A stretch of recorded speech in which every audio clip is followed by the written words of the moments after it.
Hello friends, कैसे हैं आप। चलिए आज की स्टोरी शुरू करते हैं। अब तो राहुल और पारो के लिए एक दिन निकलना भारी होता जा रहा था। बेटा बहू रोज किसी ना किसी बात पर आपस में भिड़ जाते। नतीजा बाबूजी की खोली में रहते माँ बाप और पोता डरे से बिल्कुल चुप हो जाते।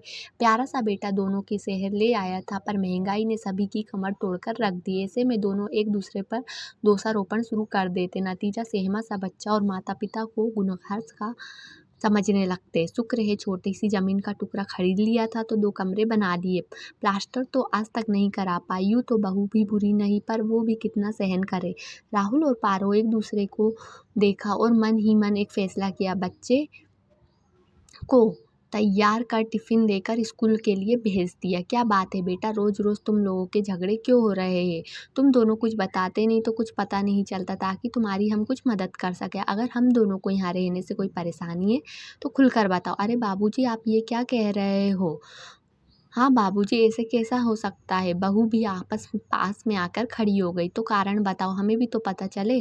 पारो बोल पड़ी। दरअसल बाबूजी, फैक्ट्री की छटनी हो रही है, वेतन में भी कटौती हो गई है। दिव्या को अगरबत्ती कंपनी में 6,000 मिलते हैं, मेरा वेतन कम हो गया है, तो गुजारा कैसे होगा। रोज राजू की फीस का भी, घर का खर्च कैसे चलेगा। दिव्या से खर्च कम करने को कहता हूँ तो ये चिड़चिड़ाने लगती है।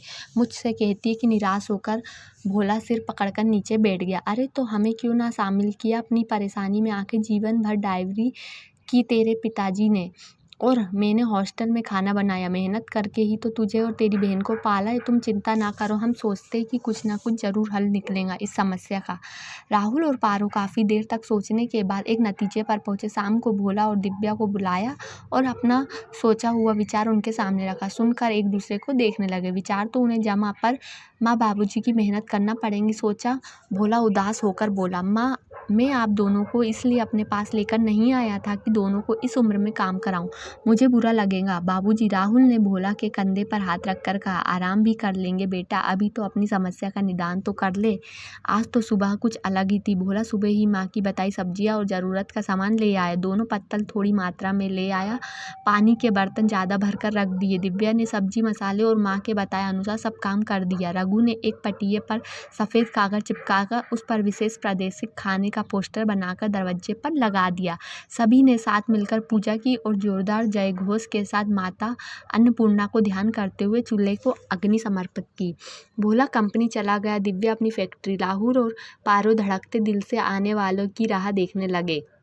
1 घंटा बीता, 2 घंटे बीते, कोई नहीं आया। दोनों बुजुर्ग उदास होने लगे। अचानक किसी ने आवाज़ लगाई। दोनों की आंखों में चमक आई, देह में फुर्ती आ गई। एक ग्राहक ने खाना मांगा।